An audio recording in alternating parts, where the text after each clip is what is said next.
মৌলা আলী সঙ্গে সঙ্গে হাতে ধরে বললেন, পাগলা, আর লুকোচুরি করা যাবে না, তোমার নামই হলো ওয়াইস।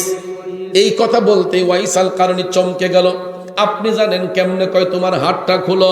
হাতটা খোলার সঙ্গে সঙ্গে দেখা যায় আমার মদিনার কামলিওয়ালা নবী যেই সাদা চিহ্নের কথা বলেছিলেন, সত্যি সত্যি ওই সাদা চিহ্নটা পাগল ওয়াইস করণীর হাতের মধ্যে দেখা যায়। ওরে কে বলে রে আমার নবী গায়েব জানে না, এলেমের শহর গো নবী শাহে মদিনা। ঠিক কিনা কর? কোরআন হাদিস পড়লেই শুধু আলেম তো হয় না, নবীর প্রেমে মজনু যারা তারাই মাওলানা।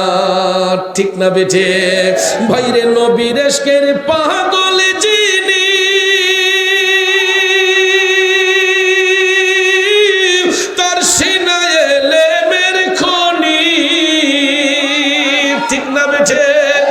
আরে নবীর ইশকের পাগল যিনি, তার সিনায় এলেমের খনি। আরে ঘরে বসে দেখতে পারে সোনার মদিনা, এলেমের শহর গো নবী শাহে মদিনা, এলেমের শহর গো নবী শাহে মদিনা। ও আশিকুন কা ऐसा बने हजरत ওয়াইসুল করনি বনে। নামটা চিনছেন নে? ওয়াইস আল কারনী আমার নবীর প্রেমে পাগল ছিলেন। কেমন পাগল ছিলেন বাবাজিরা আমার? উহুদের ময়দানে আমার মদিনার কামলিওয়ালা নবী মুসলমানদের পক্ষে, মুমিনদের পক্ষে যখন দাঁড়িয়েছিলেন, কাফেরদের পক্ষ থেকে যখন পাথর ছুঁড়ে মারা হয়েছিল, একটা পাথর আইসা নবীজির দাঁত মুবারকের মধ্যে লেগেছে। আমার দয়াল নবীর দাঁত মুবারক ভাঙ্গিয়া রক্ত মুবারক যখন জর্জর করে পড়তেছে, উহুদ পাহাড়ের একটা পাশে রাসূল গিয়া সেখানে অবস্থান করেছিলেন। আমি 2017 সালে যখন গিয়েছিলাম তখন ওই জায়গাটা আমি নিজের চোখে দেখে আসছি। এখনো নবীজির হাত মুবারকের ছাপ, পাও মুবারকের ছাপ এই উহুদ পাহাড়ের মধ্যে লেগে আছে। দান্দান মুবারক শহীদ হওয়ার পরে রাসূল যেই জায়গাটাতে বসেছিলেন, কিন্তু বর্তমানে আরবের সরকার সিমেন্ট দিয়ে ওই জায়গাটাকে একটু বন্ধ করে দিয়েছে যাতে হাজী সাহেবরা গ্যাদারিং না করে। আমার ভাইয়েরা, বন্ধুরা, দয়াল নবীর দাঁত মুবারক শাহাদাত বরণ করলো উহুদের ময়দানে। আমার দয়াল নবীর দাঁত মুবারক শাহাদাত বরণ করেছে, এই সংবাদটা পেয়েছিলেন করণ দেশের নির্জন এলাকার একজন আশিক রাসূল। ওই আশিক রাসূলের নাম হচ্ছে হযরতে ওয়াইস আল কারনী। আপনারা বলেন তো, তখন কি তো মোবাইল ছিল, গুগল সফটওয়্যার ছিল, হোয়াটসঅ্যাপ মেসেঞ্জার ছিল, ইমো ছিল? কোন সফটওয়্যার ছিল না। বন্ধুরা আমার, গুগল সফটওয়্যারের আবিষ্কার হয় নাই, কোন সফটওয়্যারের তখন আবিষ্কার হয় নাই। কিন্তু আমার আল্লাহ সৃষ্টির শুরু থেকেই, আদম সৃষ্টি করার পরেই প্রত্যেকটা মানুষের দেহের মধ্যে একটা সফটওয়্যার ফিট করে দিয়েছেন। এই সফটওয়্যারের মধ্যে বাম স্তনের 2 আঙ্গুল নিচে একটা কাল্ব আছে। এই কাল্বটাকে বলা হয় লতিফায়ে কাল্ব। কি বলা হয়? লতিফায়ে কাল্ব। এই কাল্বটা জন্মের পরে আয়নার মতো পরিষ্কার থাকে, কিন্তু নারী পুরুষ যখন সাবালক সাবালিকা হয়ে যায় তখন গুনাহ করতে করতে ওই পরিষ্কার কলবটা অন্ধকার হয়ে যায়, টিক্কার মতো কালো হয়ে যায়। পাপের কারণে, গুনার কারণে ওই কাল্বটা অন্ধকার হয়ে যায়। কিন্তু যারা আল্লাহর বন্ধু হয়, যারা মুমিন হয়, মুত্তাকি হয়, ওই কাল্বটা কখনো অন্ধকার হয় না। এটা শুরু থেকে যেমন থাকে মৃত্যু অবধি পর্যন্ত এটা আয়নার মতো পরিষ্কার থাকে। এই আয়নার মতো পরিষ্কার কাল্ব যার আছে, ওই অন্তর চক্ষু দিয়া যখন কোনো বান্দা দৃষ্টি দেয়, শুধু দুনিয়া নয়, ওই ব্যক্তিটা আমার আল্লাহর আরশ পর্যন্ত দেখতে পায়। অন্তর চক্ষু দিয়া শুধু দুনিয়া নয়, অন্তর চক্ষু দিয়া তাকাইলে শুধু দুনিয়া নয়, আল্লাহর আরশ পর্যন্ত দেখা যায়। এইরকম পাগল ছিলেন হযরতে ওয়াইসাল কারণী। উহুদের ময়দানে আমার নবীজির দান দান মুবারক শাহাদাত বরণ করেছে। তিনি কাশফুল কুলুবের মাধ্যমে অন্তর চক্ষু দ্বারা তিনি জানতে পারলেন উহুদের প্রান্তরে নবীজির দাঁত মুবারক শহীদ হয়েছে। ওয়াইসাল কারণী আমার নবীজির বিরহ বেদনায় তিনি কাঁদতে কাঁদতে পেরেশান হয়ে গেছেন। না জানি আমার নবী কত কষ্ট পেয়েছেন, না জানি আমার দয়াল নবীর কোন দন্ত মুবারকটা শহীদ হয়েছে। বন্ধুরে, আমি আপনি নবীর জন্য কি করি, আর ওয়াইসাল কারণী আমার নবীর জন্য কি করলেন দেখুন। তিনি স্বজ্ঞানে মস্তিষ্কে আমার নবীজির ব্যথাটাকে অনুভব করার জন্য উপরের পারি থেকে প্রথমে নিজের একটা দাঁত টান দিয়া খুললেন, এবং ইনজেকশন দিয়ে অচেতন করে নয়, কোনো মেডিসিন দিয়ে অচেতন করে নয়, স্বজ্ঞানে মস্তিষ্কে ওয়াইসাল কারণে নিজের উপরের পারি থেকে একটা দাঁত যখন টান দিয়া খুললেন, রক্ত মুবারকটা ফিচকি মেরে বের হয়ে গেছে। ওয়াইসাল কারণে চিল্লায়া চিল্লায়া কয়, না জানি আমার দিনের নবীর কত কষ্ট হয়েছে। এই বলিয়া ওয়াইসাল কারণে শুধু একটা দাঁত নয়, দুইটা দাঁত নয়, প্রথমে উপর থেকে একটা, নিচ থেকে একটা, এই চিন্তা ভাবনা কইরা আমার নবীজির ব্যথা মুবারক অনুভব করার জন্য একটা দুইটা দাঁত নয়, নিজের 32টা দাঁত মুবারক ওয়াইসাল কারণে আমার নবীর জন্য কুরবান কইরা দিছে। ও आशिकुन का ऐसा बने हजरत वैसल करनी बने पाया नबी को एक दात पर उनको 32 घराना खोलोगी खोलोगी इश्क नबी दिल में पैदा करो क्या रसूले खुदा को भूलोगी भूलोगी। কষ্ট হচ্ছে ভাইয়ের আমার। এবার চিন্তা করে দেখেন তো, যেই আশেক যেই পাগল নবীজির একটা দাঁত মুবারকের সংবাদ পাইয়া নিজের 32টা দাঁত মুবারক টাইনা টাইনা খুলতে পারে, ওই আশেকের অন্তরে আমার নবীর ভালোবাসা কতটুকু থাকতে পারে আপনাদের বিবেকের মধ্যে ছাড়লাম। আসুন সামনে যাই, আমার নবী ওই আশেকের জন্য কি হাদিয়া বরাদ্দ করলেন বন্ধু।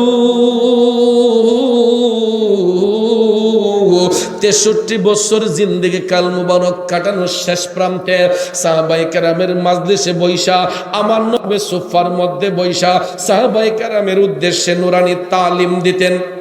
সুবহানাল্লাহ বল। আমার নবী প্রতিদিন নুরানি তালিম দিতেন।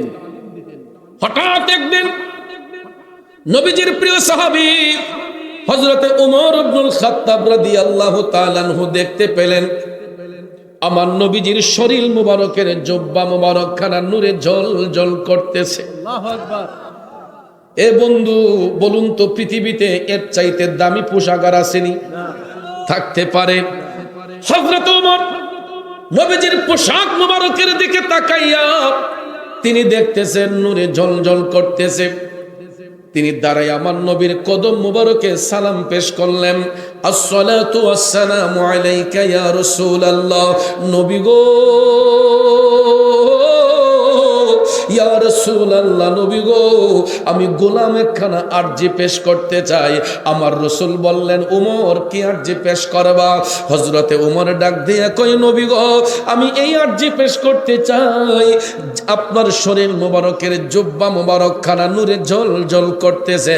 ইয়া রাসূলুল্লাহ, নবী গো, যেই দিন আপনার বেসাল হয়ে যাবে, আপনার ইন্তেকাল মুবারক হবে, আপনার এই জুব্বা নিয়ে তো অনেকেই টানাটানি করবে।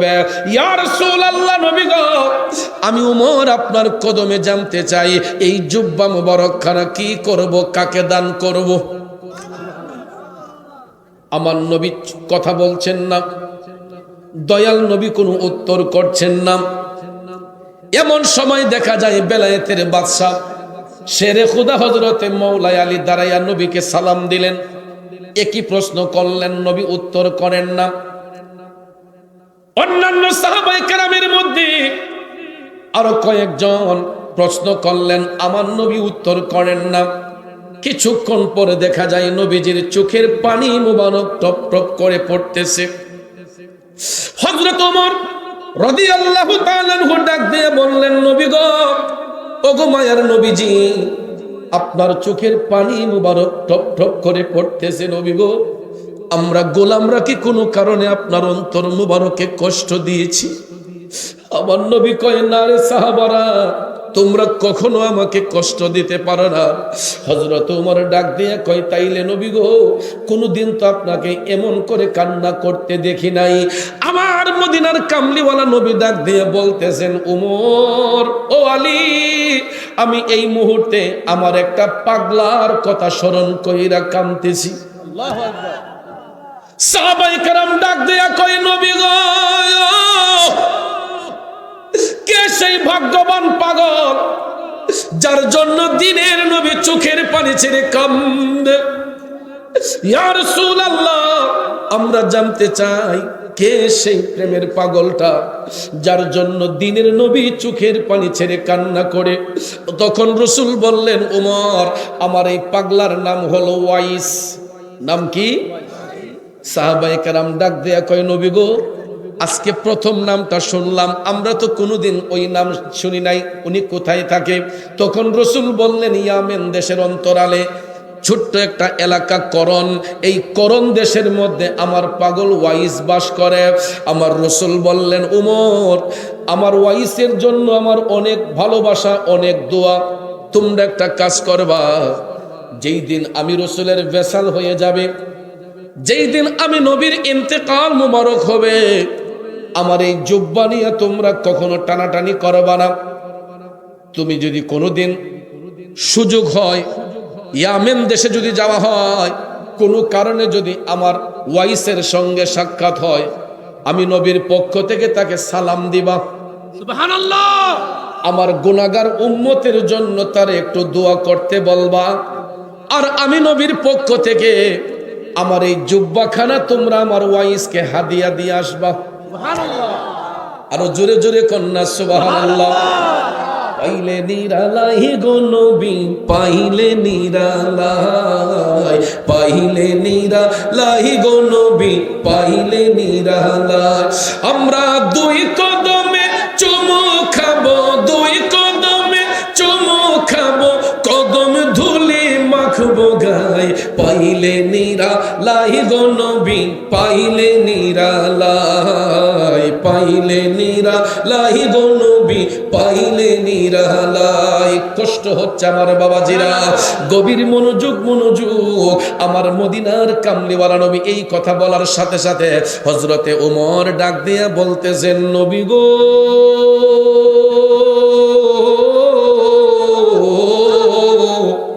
ইয়া রাসূলুল্লাহ, নবী গো, এই নামের তো কোনো ব্যক্তিকে যদি আমরা খুঁজেও পাই, এই একই নামের তো আরো অনেক ব্যক্তি সেখানে থাকতে পারে। আপনার পাগল ওয়াইসকে আমরা চিনব কেমন করে? হযরত ওমর বললেন, ইয়া রাসূলুল্লাহ, আমরা না হয় সেখানে গেলাম, যাইলে তো এই নামের আরো অনেক লোক সেখানে থাকতে পারে। যেমন আপনাদের এই সোমবাজারে একজন যদি উত্তর পাড়ায় আব্দুল করিম থাকে, দক্ষিণ পাড়ায় থাকতে পারে না? গ্রাম কিন্তু একটাই, সোমবাজার, কিন্তু উত্তর পাড়ায়, দক্ষিণ পাড়ায়, পূর্ব পাড়ায়, পশ্চিম পাড়ায় একই নামের লোক দুই চারজন থাকতে পারে। কথা বলেন ঠিক কিনা? যুবক ভাইয়ের আমার, সাহাবায়ে কেরাম জানতে চাইলেন, ইয়া রাসূলুল্লাহ, নবী গো, আপনার পাগল ওয়াইসকে আমরা চিনব কেমন করে? আপনারা বলুন। ওয়াইসাল কারণীর সাথে দয়াল নবীর সরাসরি কখনো সাক্ষাৎ হয় নাই। এমত অবস্থায় সাহাবায়ে কেরাম জানতে চাইলেন, নবী গো, আপনার পাগল ওয়াইসকে আমরা চিনব কেমন করে? আপনারা বলুন, আমার নবী চিনাতে পারবেন কি পারবেন না? এই বিশ্বাস আপনাদের আছে না নাই? বন্ধু, সাহাবায়ে কেরাম এই কথা বলার পরে আমার রাসূল বললেন, হে ওমর, যদি কোনোদিন আমার ওয়াইসকে খুঁজে পাও, এত সহজে সে তার নাম পরিচয় বলবে না। নবী ভবিষ্যৎবাণী করতেছেন যে এত সহজে সে তার পরিচয় দিবে না। কিন্তু তোমরা দেখবা তার ডান হাতটা মুঠ করা থাকবে। হাতের মুঠটা যদি খুলতে পারো বুঝবা যে সেই আমার ওয়াইস। তার হাতের মধ্যে একটা সাদা রঙের দাগ থাকবে, সাদা দাগ থাকবে। এই দাগটা যদি খুঁজে পাও বুঝবা সেই হলো আমার ওয়াইস। নবীর কথা সত্য না মিথ্যা? সাহাবায়ে কেরাম এটা শোনার সঙ্গে সঙ্গে তারা আপন আপন হুজরাতে চলে গেলেন। দয়াল নবীর কথা মুবারকের প্রতি বিশ্বাস স্থাপন করে সাহাবায়ে কেরাম যার যার মতো করে আপন আপন হুজরাতে চলে গেলেন।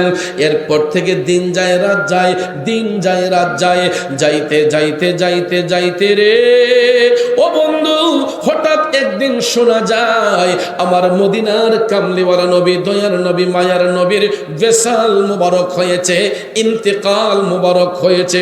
সুবহানাল্লাহ। এখন কি বলবেন নবী মারা নবী?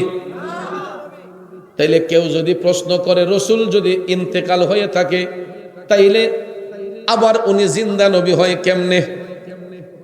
কথা কোন প্রশ্ন আছে কিনা? যে রসুল যদি জিন্দা নবী হন, জিন্দা নবীর আবার ইন্তেকাল হয় কেন? এই ইমোশনাল কথা বলে বাতিল আকীদার লোকগুলা আমাদেরকে ব্ল্যাকমেইল করে, সাধারণ মুসলমানদেরকে এরকম ভাবে ব্ল্যাকমেইল করে যে রসুল যদি জিন্দা নবী হন তাহলে জিন্দা নবীর আবার ইন্তেকাল হয় কেন? এখন তার উত্তরটা দিবেন কেমন করে? আপনি তো মাদ্রাসায় পড়েন নাই, মাদ্রাসার বারান্দায় যান নাই, জেনারেল শিক্ষিত মানুষ ইমোশনাল ব্ল্যাকমেইল আপনাকে করে ফেলছে। ওই সমস্ত বাতিল ফেরকারা ওই রসুল যদি জিন্দা নবী হয়, জিন্দা নবীর আবার ইন্তেকাল হয় কেন? এখন তাকে উত্তরটা দিবেন কেমন করে?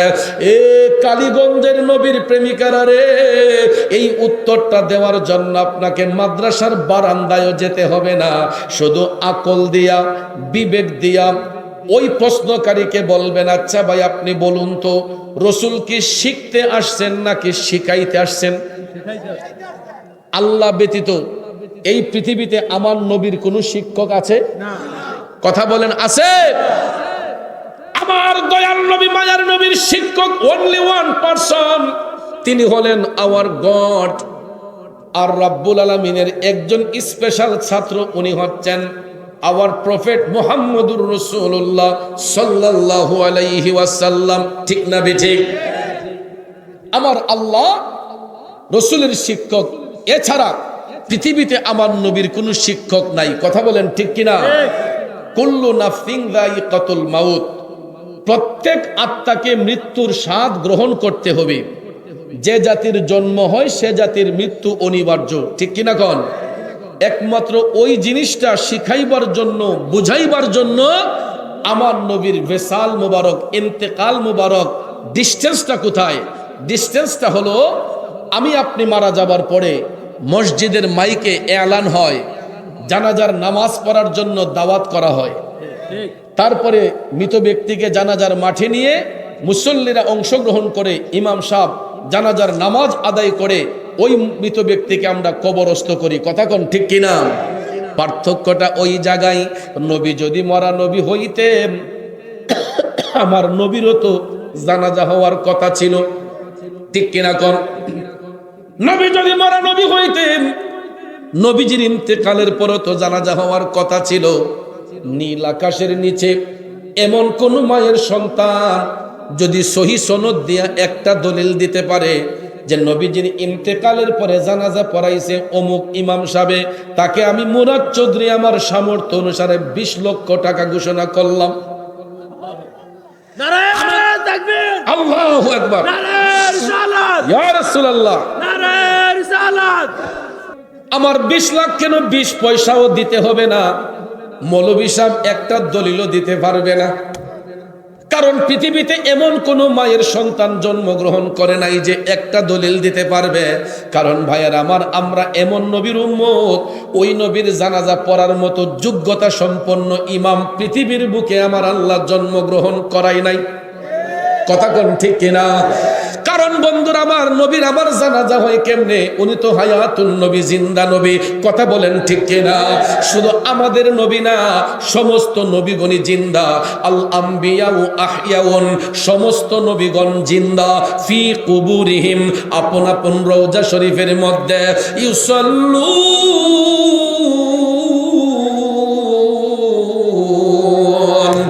তারা নির্দিষ্ট টাইমে সালাত আদায় করেন। আল্লাহু আকবার। শুধু আমাদের নবী নয়, সমস্ত নবীগণ জিন্দা আপন আপন রওজা শরীফের মধ্যে, ঠিক কিনা কম? এ বন্ধুরা আমার, বাবাজিরা, এই জন্য আমার রাসূল বলতেছেন, মান যারা কবরি ওয়াজাবাত লাহু শাফাতিহি, যারা আমি রাসূলের রওজা জিয়ারত করে তাদের জন্য শাফাআত করা আমার জন্য ওয়াজিব হয়ে যায়। কথা বলেন ঠিক কিনা? নবীর প্রেমিকেরা গভীর মনোযোগ, ওই দিকে চলে গেলে কথা লম্বা হয়ে যাবে, মূল কথা বলতে পারবো না। আসুন মূল কথায় চলে যাই। আমার নবী হায়াতুন নবী, জিন্দা নবী, এটাই হলো আমাদের ঈমান, ঠিক কিনা কম? এবার ময়ান নবীর বিশাল মুবারকের পরে হযরতে ওমর, হযরতে মাওলা আলী নবীজির জিয়ারত শেষ করিয়া ওসিয়ত পালনের জন্য জুব্বা মুবারক খানা হাতে লইলেন। তারা দুইজন সফরের উদ্দেশ্যে রওনা হইলেন ইয়ামেন দেশে। কোন দেশে? ইয়ামেন দেশের উদ্দেশ্যে রওনা হয়ে গেলেন। যাইতে যাইতে যাইতে যাইতে তারা যখন ইয়ামেন দেশের মধ্যে গিয়ে উপস্থিত হইলেন, এখন বাজান ইয়ামেন তো হলো প্রদেশের নাম, ছোট্ট একটা এলাকার নাম করন। এই করন দেশের ঠিকানার পাচ্ছেন না, অনেকেই চিনে না। যেমন কালীগঞ্জ একটা উপজেলা, এই কালীগঞ্জ উপজেলার অধীনে এমনও গ্রাম আছে কালীগঞ্জে বাস করে আপনারা চিনেন না, আসেনি? অথচ দেখেন কালীগঞ্জ এই উপজেলার অধীনে আপনারা বাস করতেছেন, একই উপজেলায় বাস করে আমরা অনেকেই অনেক গ্রামের নাম আমাদের অজানা। তো ইয়ামেন হলো একটা প্রদেশের নাম, ওই প্রদেশের অন্তরালে ছোট্ট একটা এলাকার নাম হচ্ছে করন। এই করন দেশটা অনেকেই চিনে না। গভীর মনোযোগ। তখন তো গুগল সফটওয়্যার ছিল না যে লোকেশন দিয়া আমরা চলে যাব, লোকেশন দিয়া চলে যাব। বন্ধুরা আমার, বাবাজিরা, বর্তমানে বিজ্ঞান যত ডেভেলপ হয়েছে, তখনকার সময় কিন্তু এইরকম তথ্য প্রযুক্তি ছিল না। হযরত ওমর প্রতিদিন এক একটা মাজলিসের মধ্যে বৈশা আলোচনা করে বলতেন, কেউ করন দেশ চিনেননি, কেউ চিনে না। হঠাৎ একদিন দেখা যায় গো, ইয়ামিন দেশে বড় একটা মাজলিস, এই মাজলিসের মধ্যে অনেক লোক সমাগম। হঠাৎ করে হযরত আলী ডাক দিয়া বললেন, ও মাজলিসের ভাইয়েরা, এখানে করন দেশের কোনো লোক আসেননি? হঠাৎ করে দেখা যায় আল্লাহর রহমতে 2-4 জন লোক হাত উঠায় কয়, হুজুর, আমরা করন দেশ থেকে এখানে বাণিজ্য করতে এসেছি। সুবহানাল্লাহ। এটা বলার সঙ্গে সঙ্গে হযরত ওমর তাদেরকে কাছে আসতে বললেন। এরা যখন নিকটে আসলো, হযরত ওমর তাদেরকে বললেন, আচ্ছা ভাই, আপনাদেরকে ডাকার কারণ হলো, বলেন তো আপনাদের করন দেশে ওয়াইস নামে কোনো লোক বাস করেনি?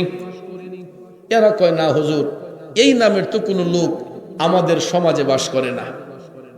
হযরত আলী ডাক দিয়া বললেন, আচ্ছা, এই নামের কাউকে আপনাদের এলাকার মধ্যে চিনেননি?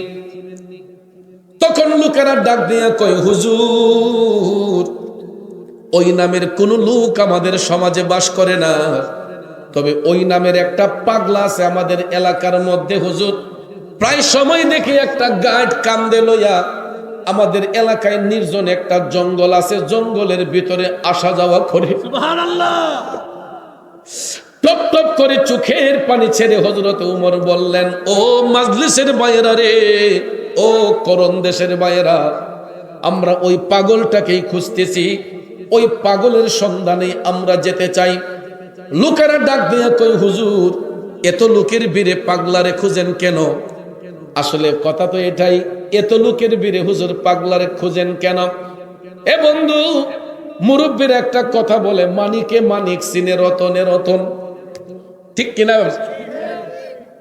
আপনার এই সোমবাজারের মধ্যেও এমনও পাগল আছে আমার আপনার চোখের সামন দিয়ে হাঁটতাছে, আমরা তাকে অবজ্ঞা করি, নিন্দা করি, কিন্তু যায়া দেখেন আমরা হয়তো তার নিন্দা করতে পারি, ওই সোমবাজারের পাগলাটাও গিয়া দেখেন আমার মৌলার সাথে প্রেমের কালেকশন ফিট করে রাখছে। কথা বলে আমার আপনার চোখের সামন দিয়া যাচ্ছে, কিন্তু আমরা তাকে চিনতে পারি না। যেমনটা চিনে নাই সেই করন দেশের ভাইয়েরা, কয় হুজুর ওই নামের একটা পাগলা আছে, প্রায় সময় দেখি একটা গাইড কান্দে লইয়া জঙ্গলার ভিতরে আসা যাওয়া করে। হযরতে ওমর আবেগপ্রত হইয়া বলতেছেন, ওই পাগলার সন্ধানে আমাদেরকে একটু নিয়ে যাবেন নে? তখন লোকেরা কয়, হুজুর আমরা নিয়ে যেতে পারি, কিন্তু আমরা জঙ্গলার ভিতরে যেতে পারবো না। কেন? কয় হুজুর জঙ্গলার ভিতরে হিংস্র প্রাণী থাকে, জঙ্গলার ভিতরে হিংস্র প্রাণী থাকে, এই ভয়ে আমাদের এলাকার কেউ জঙ্গলার ভিতরে যায় না। কিন্তু বাজান, যারা আল্লাহর বন্ধু হইয়া যায় এদেরকে জঙ্গলার বাঘেও খায় না। ঠিক কিনা বলে? গভীর মনোযোগ। হযরত ওমর ডাক দিয়ে বললেন, ঠিক আছে, শুধু আমাদেরকে ঠিকানা মোতাবেক একটু নিয়ে যান, আপনাদেরকে এত বেশি কষ্ট আমরা দেব না। সত্যি সত্যি ভাইয়ের আমার, ওই রাতটা চলে যাবার পরে পরের দিন হযরত ওমর মওলা আলীকে সাথে নিয়ে এই করণ দেশের বাইদের সঙ্গে তারা যাত্রা শুরু করলেন। যাইতে যাইতে যাইতে যাইতে গো, তারা যখন করণ দেশে গিয়া উপস্থিত হইলেন, এবার হাইটা চলে গেলেন জঙ্গলার কাছে। লোকেরা ডাক দিয়ে কয়, হুজুর এই জঙ্গলার ভিতরে পাগলা থাকে, আমাদেরকে বিদায় দেন। হযরতে ওমর বললেন, ধন্যবাদ আপনাদেরকে, ঠিক আছে এখন গেলে পাওয়া যাবে না। লোকেরা বলতেছে, হুজুর এই টাইমেই পাগলা জঙ্গলার ভিতরে আসা যাওয়া করে। তখন করণ দেশের বাইদেরকে বিদায় দিয়া হযরতে ওমর মওলা আলী তারা দুইজন মিলিয়া জঙ্গলার ভিতরে ঢুকলেন। জঙ্গলার ভিতরে ঢুইকা দেখে গো, আমার নবীর প্রেমের পুরা পাগল ওয়াইসাল কারণে কেবলামুখী হইয়া নামাজের মাধ্যমে আমার আল্লাহরে সিজদা করতেছে।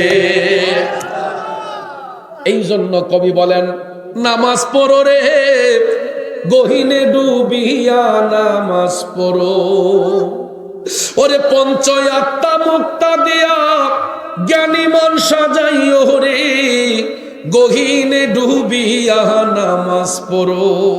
ঠিক কিনা কম? বাজান আমার বন্ধুর আমার, নামাজ শুধু পড়লেই হবে না, যদি নামাজটা নামাজের মতো না হয়। ঠিক কিনা কম? নামাজ পড়লাম সুদ খাইলাম, নামাজ পড়লাম ঘুষ খাইলাম, নামাজ পড়লাম বেবিচারি করলাম, নামাজ পড়লাম মায়ের দিলে আঘাত দিলাম, নামাজ পড়লাম আরেক ভাইকে ঠকাইলাম, নামাজ পড়লাম অন্যের হক নষ্ট করলাম, ওই নামাজ দিয়ে কি আত্মার মধ্যে শান্তি আসবো? আমাদের সমাজের মধ্যে নামাজির অভাব নাই, কিন্তু সত্যিকারের নামাজির অভাব আছে। ঠিক কিনা কম? কি আর বলবো, দুঃখের কথা। দেখবেন কিছু কিছু এলাকার মধ্যে আমার মুরব্বী চাচারাও ফজরের নামাজ পড়া গাইটা দহন করছে। গাইটা দহন করে যখন দেখছে দুধটা ঘন, ঠাস কইরা বাজারে নেওয়ার আগে আদাসের পানি মিশাই দিছে। এরপরে হাজির রুমালটা মাথা দিয়া বালতি নিয়ে বাজারে যায় আর জিকির করে সুবহানাল্লাহ। ঠিক না? ঠিক। এই দিকটা কিন্তু পানি মিশাই দিছে। ঠিক কিনা কোন? বাজারে যখন নিল, দুধ যখন মিটার দিয়ে যখন চেক দেওয়া হয়, দেখা যায় দুধের মধ্যে পানি মিশানো। এমন চেক করা হয় না? বাজারে যারা দুধ বিক্রি করে মাঝে মধ্যে মিটার নিয়ে অনেকে যায়, যাওয়ার পরে যখন দেখে দুধের মধ্যে ভেজাল পানি মিশানো, এই দুধ আবার ওই ভদ্রলোকের মাথায় ঢেলে দেয়। কথা বলে? তাইলে চিন্তা করেন, আল্লাহ তাআলা বলেছেন ইন্নাস সালাতা তানহা আনিল ফাহশাই ওয়াল মুনকার, নামাজ আল্লাহর বান্দাদেরকে অশ্লীল কাজ থেকে, খারাপ কাজ থেকে মুক্ত করে আনে। কিন্তু দেখা যায় চাচা নামাজ পড়া আরো অশ্লীল কাজে যুক্ত হয়ে গেছে। শুধু 40 টাকা 50 টাকা লাভের জন্য আরেক ভদ্রলোকের দিলের মধ্যে আঘাত দিছে, আরেক মানুষের মনের মধ্যে কষ্ট দিছে। ঠিক কিনা কম? এই জন্য কবি বলেন, আরে মন ভাঙ্গে না মসজিদ ভাঙ্গে, ভাঙ্গে আমার আল্লাহর ঘর, ভাঙ্গে আমার আল্লাহর ঘর, মন মন্দিরে আল্লাহর বাড়ি, ব্যথা দিস না তার ভিতর। ঠিক কিনা বলেন? বান্দার মনে কষ্ট দিলে ওই বান্দা যতক্ষণ মাফ না দিব, সারাদিন নামাজ পড়লেও কোনো কাজ হবে না। যদি বান্দার হক কেউ নষ্ট করে, ওই বান্দা যতক্ষণ ক্ষমা না দিব, আমার আল্লাহ তারে ক্ষমা দিব না। কথা বলেন ঠিক কিনা? এই জন্য বন্ধুরে, বান্দা থেকে যারা আল্লাহর বন্ধু হয় এরা কখনো মানুষের সঙ্গে প্রতারণা করে না, এরা কখনো মানুষকে দেখাইবার জন্য বন্দেগি করে না, এরা কখনো মানুষকে খুশি করার জন্য বন্দেগি করে না। এরা লোকালয়ের অন্তরালে নির্জনে যাইয়া আমার মৌলার সাথে গোপনে প্রেম করে। কথা কোন ঠিক কিনা? আল্লাহওয়ালা ব্যক্তি যারা হয়, বুজুর্গ ব্যক্তি যারা হয়, এরা দেখবেন মানুষকে দেখাইবার জন্য বন্দেগি করে না। এরা দেখবেন দুনিয়ার মানুষগুলা যখন ঘুমের ঘরে চলে যায়, নিশিরাতে দেখবেন নরম বিছানাটা ছেড়ে দিয়া আল্লাহর ওলিরা তাহাজ্জুদ নিয়ে ব্যস্ত হয়ে যায়, গোপন ইবাদতের মাধ্যমে মওলার সাথে প্রেমের কালেকশন ফিট করেন। ঠিক কিনা কন? ওয়াইসাল কারণে লোকালয়ের অন্তরালে জঙ্গলার ভিতরে যাইয়া কেবলামুখী হইয়া তিনি নামাজ আদায় করতেছেন। নামাজ আদায় শেষ কইরা যখন তিনি সালাম ফিরালেন, পিছন থেকে হযরতে উমর তাকে লক্ষ্য করে সালাম দিলেন, আসসালামু আলাইকুম ওয়া রাহমাতুল্লাহ। ওয়াইসাল কারণী চমকে গেলেন, কে রে এই জঙ্গলার ভিতরে আসলো? কোনো মানুষ ভয়ে ঢুকে না, কে ঢুকে আমাকে সালাম দিল? পিছন ফিরে তাকায় দেখে দুইজন নূরান্বিত চেহারার অধিকারী আল্লাহর মেহবুব বান্দা ওয়াইসাল কারণীকে লক্ষ্য করে সালাম দিয়েছে। তখন ওয়াইসাল কারণী সালামের জবাব দিলেন, ওয়া আলাইকুমুস সালাম ওয়া রাহমাতুল্লাহি ওয়া বারাকাতুহু। উভয়ের মধ্যে যখন সালাম নিবেদন হয়ে গেল, এবার কুশল বিনিময় করার জন্য হযরতে উমর মওলা আলী তারা দুইজন পাগলার কাছে গেলেন, যাইয়া বলতেছেন, ভাই কিছু মনে না করলে আপনার নামটা একটু জানতে পারি? তখন পাগলা কয়, আমার নাম, আমি আল্লাহর বান্দা। জিজ্ঞাসা করছেন নাম, কয় আমি আল্লাহর বান্দা। হযরতে উমর বললেন, আমরা তো আল্লাহর বান্দা, বলুন না আপনার নামটা কি? তখন ওয়াইসাল কারণী কয়, আমি এমন একজন নবীর উম্মত যিনি রাহমাতাল লিল আলামিন। সুবহানাল্লাহ। হযরতে উমর বলতেছেন, ভাই আমরাও তো ওই নবীর উম্মত, বলো না তোমার নামটা কি? বলতে চাই না। হঠাৎ করে হযরত আলী দেখতে পান আমার নবী মদিনা শরীফ থেকে বলে দিয়েছিলেন ভবিষ্যৎবাণী যে আমার পাগলা এত সহজে নাম পরিচয় বলবে না, কিন্তু তার ডাইন হাতটা মুঠ করা থাকবে। সত্যি সত্যি দেখা যায় ওয়াইসাল কারণীর ডাইন হাতটা মুঠ করা। মওলা আলী সঙ্গে সঙ্গে হাতে ধরে বললেন, পাগলা আর লুকোচুরি করা যাবে না, তোমার নামই হলো ওয়াইস। এই কথা বলতে ওয়াইসাল কারণী চমকে গেল। আপনি জানেন কেমনে? কয় তোমার হাতটা খুলো। হাতটা খোলার সঙ্গে সঙ্গে দেখা যায় আমার মদিনার কামলিওয়ালা নবী যেই সাদা চিহ্নের কথা বলেছিলেন, সত্যি সত্যি ওই সাদা চিহ্নটা পাগল ওয়াইস করণীর হাতের মধ্যে দেখা যায়। ওরে কে বলে রে আমার নবী গায়েব জানে না, এলেমের শহর গো নবী শাহে মদিনা। ঠিক কিনা কর? কোরআন হাদিস পড়লেই শুধু আলেম তো হয় না, নবীর প্রেমে মজনু যারা তারাই মাওলানা। ঠিক না বেঠে? ভাইরে নবীর ইশকের পাগল যিনি,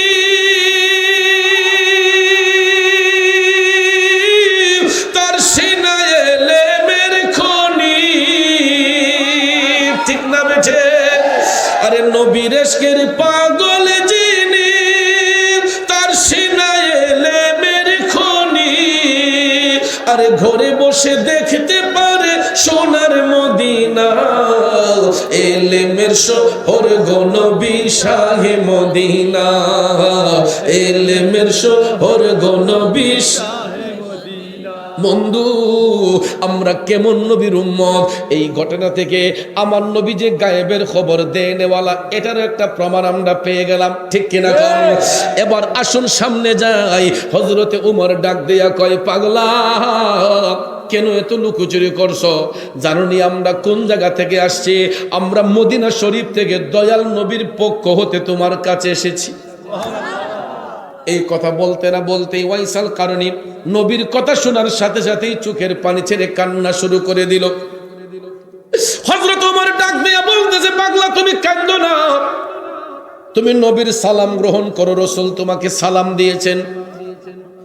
আমার দয়াল নবী বলেছেন নবীর উম্মতের জন্য একটু দোয়া করার জন্য।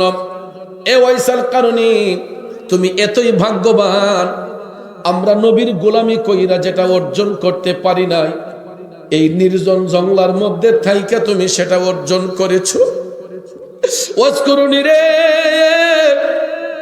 আমরা নবীর গোলামি কইরা যেটা অর্জন করতে পারি নাই, তুমি এই নির্জন জংলা থেকে প্রেমের কালেকশন ফিট কইরা সেটা করেছ। এই নে ওয়াজকুরুনি, আমার নবীজির ব্যবহৃত জুব্বা মুবারক দয়াল নবী এটা তোমার জন্য হাদিয়া হিসেবে পাঠাইছে, এটা তুমি গ্রহণ করো। ওয়াইসাল কারণী নবীর জুব্বাখানা গ্রহণ করলেন, হাতে নিয়া ওয়াইসাল কারণী টপ টপ করে চোখের পানি ছাইরা কান্দে।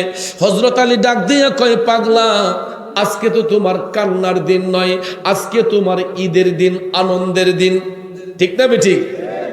আসলেই তো কথা ঠিক। কিন্তু ভাই, সব কান্না এক ধরনের নয়, কান্নাও কিন্তু দুই ধরনের, একটা কষ্টের কান্না, একটা আনন্দের কান্না। ঠিক না?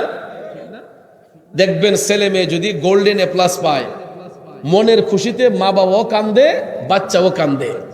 আইসা হাসি মুখে বলতে গিয়া চোখ দিয়ে পানি আসে, আব্বা আমি এ প্লাস পাইছি, আম্মা আমি এ প্লাস পাইছি। তখন দেখবেন মনের খুশিতে মেয়েও কান্দে। কথা কোন ঠিক কিনা? এটা হলো পরিশ্রমের ফসল। ওয়াইসাল কারণী যে আমার নবীর সঙ্গে প্রেমের খেলা খেলছেন, নবীজিকে তাজিম করেন, এই ভালোবাসার সার্থকতা হলো নবীজির পক্ষ থেকে জুব্বা এসেছে, মনের খুশিতে টপ টপ করে চোখের পানি পড়তেছে। হযরত উমর বললেন, পাগলা, আজকে তোমার কান্নার দিন নয়, আজকে তোমার ঈদের দিন। ওয়াইসাল কারণী নবীজি এই জুব্বা গায়ে দেওয়ার পরে আজও পর্যন্ত এটা কারো গায়ে জড়ানো হয় নাই। একটু এই জুব্বা মুবারকখানা গায়ে দিয়ে আমাদেরকে দেখাও না, আমরা দেখতে চাই নবীজির দেওয়া জুব্বা মুবারকে তোমারে পয়রা কেমন মানায়। সুবহানাল্লাহ, ওয়াজকুরুনি, একটু গায়ে দিয়ে আমাদেরকে দেখাও। ওয়াইসাল কারণী কয়, হুজুর, যদি জুব্বা আমাকে পড়তে হয় একটু সময় দিতে হবে, আপনারা একটু ওয়েট করেন, আমি একটু জংলার ভিতরে গিয়া জুব্বাটা পরে আসি। তো হযরত উমর বললেন যে একটা কাপড় চেঞ্জ করতে তো আর বেশি সময় লাগে না। বললেন, ঠিক আছে, আমরা অপেক্ষা করছি, তুমি তাড়াতাড়ি পরে এসো। তখন ওয়াইসাল কারণী জুব্বা নিয়ে জংলার ভিতরে গেলেন। তারা দুইজন অপেক্ষা করছেন। হঠাৎ করে দেখা যায় ওয়াইসাল কারণীর আর কোনো খবর নাই। খবর থাকবো কেমনে? ওয়াইসাল কারণী জুব্বা নিয়ে জংলার ভিতরে যাইয়া সিজদার মধ্যে পইরা চোখের পানি ছাইরা কান্না কইরা আমার আল্লাহরে ডাকতাছে, আল্লাহ,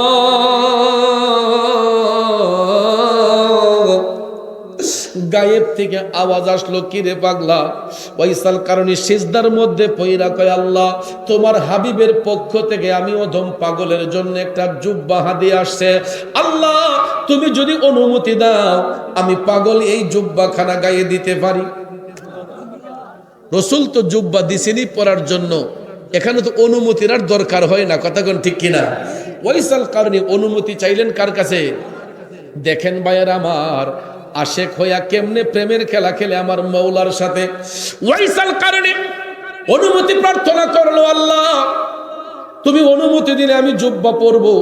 কিছুক্ষণ পরে দেখা যায় অদৃশ্য থেকে একটা আওয়াজ আসলো, গায়েব থেকে আওয়াজ আসলো, পাগলা, তোমাকে জুব্বা পরার অনুমতি দেওয়া হইল। অনুমতি পাইয়া খুশি না বেজার? এখন দেখা যায় ওয়াইসাল কারণী সিজদা থেকে উঠে না, জুব্বাও পরে না। সিজদা থেকে উঠে না, জুব্বাও পরে না। অনেক সময় পার হইয়া যাচ্ছে, কিরে পাগলা, জুব্বা পরস না কেন? ওয়াইসাল কারণী কয়, মওলা, অনুমতি দিয়েছো, কিন্তু এই জুব্বা আমি কোনোদিনও গায়ে দিব না। কেন রে, কেন? ওয়াজকুরুনি, জুব্বা পরবি না কেন? ওয়াইসাল কারণী কয়, কেমনে আমি এই জুব্বা গায়ে জড়াই? আল্লাহ গো, এই জুব্বা পরার জন্য তোমার হাবিব নবী মুস্তাফার কত উম্মতরা দেওয়ানা ছিল, তাদেরকে রাইখা, তাদেরকে বাদ দিয়ে আমি একা কেমনে জুব্বাটা গায়ে জড়াই? তবে আল্লাহ, তুমি অনুমতি দিছো, আমি একটা শর্তে জুব্বা পড়তে পারি, যদি তুমি তোমার হাবিব নবী মুস্তাফার গুনাহগার উম্মতের গুনাহ মাফ করো। ওরে প্রেম সেল মারিল কলি যায়, ওয়াজকুরুনি পাগলাই, প্রেম সেল মারিল কলি যায়। খারাপ লাগে? সর্বঙ্গে বিশ্বে দৌড়ে ঔষধে না কারি করে, আরে দেখলো কত ডাক্তার আরো যায় ওয়াজ করুনি পাগলায় প্রেম সেল মারিনো কলি যায়। ও বন্ধুরা, পাগল ডাক দিয়ে কয় আল্লাহ জুব্বা পড়তে পারি, শর্ত হলো তোমার হাবিব নবী মুস্তাফার গুনাহগার উম্মতের গুনাহ মাফ করো, নাইলে সিজদাও উঠাইব না, জুব্বাও পরব না। কিছুক্ষণ পর গায়েব থেকে আওয়াজ আসলো, পাগলা যায় তো করে যেহেতু বলতেছস তরু সিলাই আমি আমার হাবিব নবী মুস্তাফার কয়েক হাজার উম্মতের গুনাহ মাফ করলাম। ওয়াজ করিনি কয়ে বাকিরা দোষ করছে কি? কয়েক হাজার মাফ করলে তো হবে না, বাকিরা দোষ করছে কি? সিজদাও উঠাইব না, জুব্বাও পরব না যদি তোমার হাবিব নবী মুস্তাফার উম্মতের গুনাহ মাফ না করো। প্রথম ডাকের উত্তর আসলো, দ্বিতীয় ডাক দিয়া যখন পাগলা পড়ে আছে এমন সময় দেখা যায় গায়েব থেকে আওয়াজ আসলো, ওয়াজ করুনি আমার হাবিব নবী মুস্তাফার দেওয়া জুব্বা মুবারকে যতগুলা সুতা আছে সুতার উপরে যতগুলা লোমের আঁশ রয়েছে এর চাইতে ৩-৪ গুণ বেশি মাফ করে দিলাম। সুবহানাল্লাহ। ওয়াইসাল কারণী কয় তাও মানি না। আরে প্রেম কি দোন লোকে বলে চিনে না কুলের সেলি যদি তার কেহ না শিখায়, ঠিক কিনা? ও মালিক তুই আমার প্রেম শিখাইয়া কোন দোষে যাবে সারিয়া, আরে প্রেম ফাঁসি লটকায়া গলায় ওয়াজ করুনি পাগলায় প্রেম সেল মারিলো কলিজায়। এ নবীর প্রেমিকেরা ওইসাল কারণে কয় আল্লাহ তাও মানতে পারলাম না, আমি সিজদাও উঠাইব না, জুব্বাও পরব না যতক্ষণ তোমার হাবিব নবী মুস্তাফার সমস্ত উম্মতের গুনাহ মাফ না করো, আমি ততক্ষণ পর্যন্ত জুব্বাও পরব না, সিজদা থেকেও উঠব না। দয়াল আল্লাহ রে কি নাম জপলে পাবো তোমারি, দয়াল আল্লাহ রে কি নাম জপলে পাবো তোমারি। ওইসাল কারণে ৩ নম্বর ডাক দিয়া যখন সিজদার মধ্যে পড়ে আছে ওইদিকে 2 জন যে অপেক্ষা করতেছেন মনে আসেনি? হযরত ওমর ডাক দিয়া কয় কিরে আলী, পাগলার দিয়ে কোনো খবর নাই, এত সময় তো লাগার কথা নয়, জুব্বা পড়তে তো এত সময় লাগার কথা নয়, ঘন্টার পর ঘন্টা পার হয়ে যাচ্ছে, ওয়াইসাল কারণের দিয়ে কোনো খবর নাই। হযরত ওমর মওলা আলীকে নিয়ে বললেন চলেন একটু ভিতরে যাই। আলী চলেন তো, ভিতরে গেলেন, যাইয়া দেখতেছেন জুব্বা পড়বে দূরের কথা, ওয়াইসাল কারণের সিজদার মধ্যে পইরা আমার মওলার দরবারে ঢেকরাইয়া ঢেকরাইয়া কান্না করতেছে। হযরত ওমর ডাক দিয়া বললেন ওয়াজ করুনি এ নবীর প্রেমের পাগলা, এখনো কি তোমার জুব্বা পরার টাইম হয় নাই? ডাকটা দেওয়াতেই ওয়াইসাল কারণে সিজদা থেকে উঠা পিছন ফিরে হযরতে ওমর রাদিয়াল্লাহু তাআলা আনহুকে ডাক দিয়া কয় হুজুর এই মুহূর্তে আমার ডাকটা দেওয়া উচিত হয় নাই। কেন রে, ডাক দিলে কি হইছে? কয় হুজুর যদি এইখন আমার ডাক না দিতেন, এখন যদি আমার ডাক না দিতেন, আমি আমার মওলা পাকের সঙ্গে এমন একটা প্রেমের কালেকশন ফিট করছিলাম, আমি এই সুযোগে আমার নবীজির সমস্ত উম্মতের গুনাহ মাফ করাইয়া লইতাম। কিন্তু এটা কি সম্ভব? এটা সম্ভব না। কারণ আমার আল্লাহ যদি একসাথে সবাইরে মাফ কইরা দেয়, আমার আল্লাহর 99টি সিফতি নামের মধ্যে 3টা গুণবাচক নাম বাদ পড়ে যাবে, এই নামের আর কোনো পরিচয় থাকবে না। একটা হলো গাফফার, একটা হলো রাহমান, একটা হলো রাহিম। কথা কোন ঠিক কিনা? অর্থাৎ আল্লাহ যদি সবাইরে মাফ করে দেয় তাহলে তো চোখের পানির আর প্রয়োজন নাই। কথা কোন ঠিক না ঠিক? সবাইরে মাফ করে দিলে আর তো চোখের পানি দেওয়ার অ্যাপ্লিকেশন করার কোনো মানে হয় না। কথা কোন ঠিক কিনা? কিন্তু দেখবেন আমরা যত বড় আল্লাহওয়ালা হই, যত বড় বুজুর্গ হই, যত বড় পীর সাহেব হই, সব সময় গুনার জন্য অনুতপ্ত হইয়া আমার আল্লাহর দরবারে কাইন্দা জিকির করে গাফুরুর রাহিম নাম তোমার আল্লাহু আল্লাহু আল্লাহ তোমার আল্লাহু আল্লাহু। এ বন্ধু, গাফফার শব্দের অর্থ হলো ক্ষমাকারী, রহমান শব্দের অর্থ রহমকারী, রাহিম শব্দের অর্থ দয়াকারী। ঠিক কিনা কম? বান্দা যখন গুনাহ করে আমার আল্লাহ রহমান নামের গুণে রহম করে, রাহিম নামের গুণে দয়া করে, গাফফার নামের গুণে বান্দার গুনাহ ক্ষমা করে। এই জন্য একজন কবি বলেছেন, ওরে পাপ না করলে রহিম নামের হয় না পরিচয় ভবে, পাপ না করলে রহিম নামের হয় না পরিচয়। আরে বান্দা যদি গুনাহ নাই করে আল্লাহ মাফ করবো কি দিয়া? এই জন্য আদম সন্তানরা আমরা কেউ নিজেকে নির্দোষ বলতে পারি না। চলার ক্ষেত্রে, ব্যবহারের ক্ষেত্রে আমার আপনার ভুল থাকবে, এটাই স্বাভাবিক। এই জন্য ভাইয়েরা আল্লাহ কইলা তাকনা তুমির রহমাতিল্লাহ, বান্দা তুমি পাহাড় পরিমাণ গুনাহ করো, সাগর পরিমাণ গুনাহ করো, আমি আল্লাহর রহমত থেকে তোমরা কখনো নিরাশ হইবা না। হাজারটা অপরাধ করার পরেও একবার যদি বান্দা আল্লাহরে আল্লাহ কইয়া ডাক দেয়, আল্লাহ কয় আমি তার হাজারটা অপরাধ ক্ষমা করে দেই আমারে একবার মজা কইরা ডাক দেওয়ার কারণে। এই জন্য বন্ধু আমার দয়াল নবী বলেছেন, হে উম্মতের দলেরা, তোমরা হাসবা কম, কানবা বেশি। হাসার পরিমাণ কম রাখবা, কান্নার পরিমাণ বেশি রাখবা। আল্লাহর ওলিদের জীবনী পড়ে দেখেন, তারা অট্টহাসি হাসতেন না, আল্লাহর ওলিগণ মুচকি হাসতেন, আর বেশি বেশি তারা চোখের পানি ছেড়ে কান্দা আমার মৌলার রাজি খুশি করতেন। ঠিক না বে ঠিক? এই জন্য ভাইয়ার আমার বান্দার চোখের পানি আমার আল্লাহর কাছে সবচেয়ে বেশি দামি। আমরা দেখবেন নদীর পাড়ে যাই ঢেউ উপভোগ করার জন্য, সমুদ্র সৈকতে যাই ঢেউকে উপভোগ করার জন্য, ঠিক কিনা? আর আমার আল্লাহর কাছে সবচেয়ে বেশি পছন্দ হয় আল্লাহর বান্দারা যখন চোখের পানি ছেড়ে কান্দে, আমার আল্লাহর রহমতের দরিয়ার মধ্যে ঢেউ খেলে। আল্লাহ কয় আমার কাছে এটা খুব বেশি পছন্দ হয় যখন আমার বান্দা চোখের পানি ছেড়ে কান্দে, আমি তখন আর বরদাস্ত করতে পারি না। আমি আমার হাবিব নবী মুস্তাফার উসিলায় লাওয়াজাদুল্লাহ তাওয়াবার রহিমা, আমার বান্দাদের তওবা কবুলকারী হয়ে যায়, তাদের উপর দয়াশীল হয়ে যায়। সুবহানাল্লাহ বলবেন? সুবহানাল্লাহ। বাবাজিরা আমার, বন্ধুরা আমার, আপনাদের কি কষ্ট হইতেছে? কারণ শ্রোতার আকর্ষণে বক্তার বক্তব্য, আর বক্তার বক্তব্য শ্রুতি মাধুর্য হয় সাউন্ডের কারণে। আলহামদুলিল্লাহ সাউন্ড মজবুত, কিন্তু শ্রোতাগুলো একটু এলোমেলো। যদি আমার ভাইরা একটু চাইপা চাইপা আমার সামনে বসতেন, আমার দেখতে খুব ভালো লাগতো। কারণ অনেক দূর থেকে আসছি তো, সিলেট থেকে আসছি, আইসা যদি আপনাদেরকে দেখি এত দূরে, তাইলে মোহব্বতটা কেমনে থাকে? আমি তো সাহস হারিয়ে ফেলি। এই জন্য যারা সাইডে বসেছেন, যদি দয়া কইরা একটু আমার সামনে বা পিছন দিকে আইসা বসতেন, তাইলে পরিবেশটা সুন্দর লাগতো। একটু পরে মুর্শিদ কেবলা আসবেন, মুর্শিদ কেবলা আইসা যদি দেখে যে এলোমেলো, মুর্শিদ কেবলার মনে একটু কষ্ট হবে। এই জন্য সবাই একটু চাইপা পিছন দিকে বসেন মেহেরবানি করে, আর একটু চাইপা চাইপা বসেন। আপনারা পারলে একটু আগায় যান, না হলে ওই জায়গাটা একটু পূরণ করে বসেন।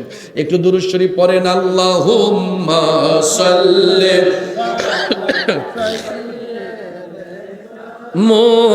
মুহাম্মাদ, আল্লাহুম্মা সাল্লি সাইয়্যিদিনা মুহাম্মদ নবী শাফি মাওলানা।